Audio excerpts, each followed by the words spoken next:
सुधा और राकेश के 3 बेटे थे। शादी के बाद तीनों माँ बाप से दूर रहते और सिर्फ त्योहारों में आते। माँ जी, पिताजी, अगली बार आप लोग हमारे घर आइएगा।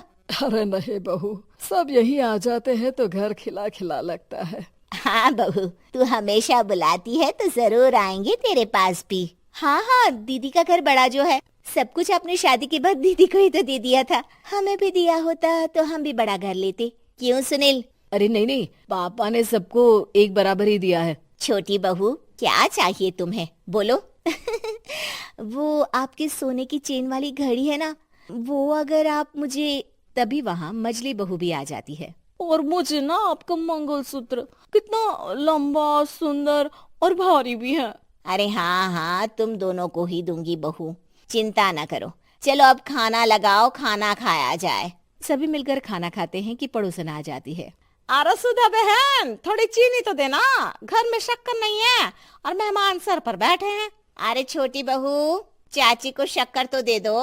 अरे मजली दीदी, आप दे दीजिए ना, मैं यहाँ कम आती हूँ तो मुझे पता ही नहीं है कि सासू माँ सारी चीजें कहाँ रखती है। और तुम, मैं कौन सा यहाँ रोज शक्कर फाँकने के लिए आती हूँ, मुझे भी नहीं है पता। तभी बड़ी बहू हाथ में चीनी की कटोरी लेकर आती है। चाची, शक्कर आप लोगों का बड़ा सहारा है माँ जी और पिताजी को, वरना हम लोग तो यहाँ रहते ही नहीं।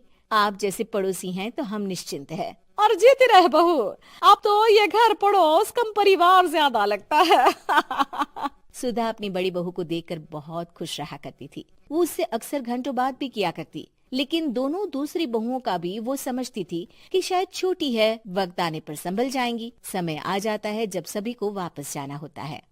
माँ जी, हम लोगों की फ्लाइट पहले है, हमें इजाजत दे। वो सास के गले लगकर चली जाती है। थोड़ी देर बाद छोटी बहू कहती है, माँ जी, मैं ना ये सोफे के कवर और चादरें ले जा रही हूँ, यहाँ तो ऐसी ही पड़ी रहेंगी। हाँ हाँ बहू, ले जा, और कुछ चाहिए तो बोल। और तो चाहिए बहुत कुछ, पर चलिए कोई बात नहीं, अगली बार ले जाऊंगी मैं। ऐसे ही मंजली बहू भी घर का बहुत सारा सामान ले जाती है। सभी के जाने के बाद सुधा राकेश से कहती है, घर कितना सूना लग रहा है ना। हाँ, और खाली भी। तुम्हारी दोनों बहुएं सब बटोर गई। अरे ठीक है ना, हम दोनों ही तो हैं, कितना सामान लगेगा, फिर उन लोगों की नई गृहस्थी, इतना मत सोचा करे। समय बीतता है। ऐसे ही हर साल त्योहारों में सुधा और राकेश के बच्चों की बहू आते और जाते वक्त ढेर सारा सामान पैक कर कर ले जाती। लेकिन कुछ ही सालों में सुधा का देहांत हो जाता है। पिताजी, आप यहाँ अकेले क्या करेंगे? हम लोगों के साथ चलिए। अरे नहीं नहीं बहू, इस घर में सुधा की यादें हैं, मैं उसे नहीं छोड़ सकता हूँ। अब तुम लोगों की माँ नहीं रही। देख लो, वैसे तो मैंने उसके जीते जी सब कुछ दे दिया है, लेकिन कुछ उसका पर्सनल कीमती सामान था जो ये है, ले लो। सामान में होती है एक घड़ी और एक मंगलसूत्र। माँ जी ने कहा था कि वो ये घड़ी मुझे देंगी। हाँ हाँ, पिताजी, माँ ने सबके सामने ये घड़ी सरिता को देने के लिए कहा था। उठा लो सरिता माँ की घड़ी। अब क्या था, छोटी बहू फट से घड़ी उठा लेती है। और पिताजी, ये मंगलसूत्र तो माँ ने मुझे ही देने को कहा था, याद है ना? वो सभी की ओर इशारा करती है। तू भी ले ले ये हार बेटा, कोई बात नहीं। मंजली फटाक से हार उठा लेती है। ससुर बड़ी बहू की तरफ देखते हैं। तुझे क्या दूं बेटा? पिताजी, माँ ने एक चीज मेरे लिए भी रखी है। सभी के कान खड़े हो जाते हैं कि आखिर सास ने क्या रखा होगा बड़ी के लिए। अरे माँ जी तो दीदी से प्यार भी ज्यादा ही करती थी, हमेशा उनसे बात किया करती। जरूर कोई बड़ी और अपनी प्रिय चीज दी होगी दीदी को। और देख लेते हैं ना, वरना तो हम भी बराबर का बंटवारा करेंगे। हाँ हाँ, कर लेना बंटवारा। लेकिन बड़ी बहू, बताओ तो, सुधा ने क्या रखा है तुम्हारे लिए?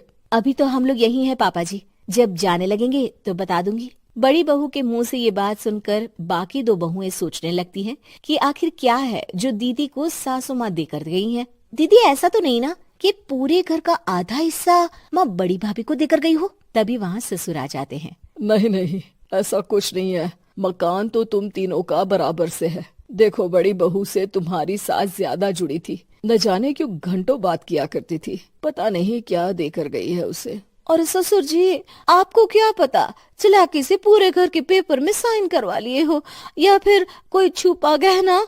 आखिर मकान पूरा तो आपने सासू माँ के नाम ही कर रखा था ना। अब घर में ये सस्पेंस बन जाता है कि आखिर बड़ी बहू क्या लेकर जाएगी। फिर वो दिन भी आ जाता है जब बड़ी बहू के जाने का समय हो जाता है। बेटा, परसों तुम चली जाओगी, बताया नहीं माँ ने तुम्हें क्या दिया? घड़ी और हार जो बेशकीमती था और तुम्हारी सास को सबसे ज्यादा प्रिय था, उसका तो बंटवारा भी हो चुका है। अब तुम्हारी बारी। हाँ पिताजी, आज मैं ये बात बताने ही वाली थी। माँ ने मुझे उससे भी बेशकीमती चीज दी है और वो है आप। आपसे अधिक प्रिय उन्हें कुछ नहीं था। माँ चाहती थी कि आप मेरे साथ रहें। चलिए पिताजी। बेटा, मेरे पास तो कोई पेंशन भी नहीं है और ना ही कोई प्रॉपर्टी। लेकिन आपके पास संस्कार है पिताजी, जो मेरे बच्चे आपसे लेंगे, तो आपको ले जाने पर स्वार्थ ही है मेरा। चलिए ना पापा। सभी के सामने पिताजी बड़ी बहू और बेटे के साथ उनके घर चले जाते हैं।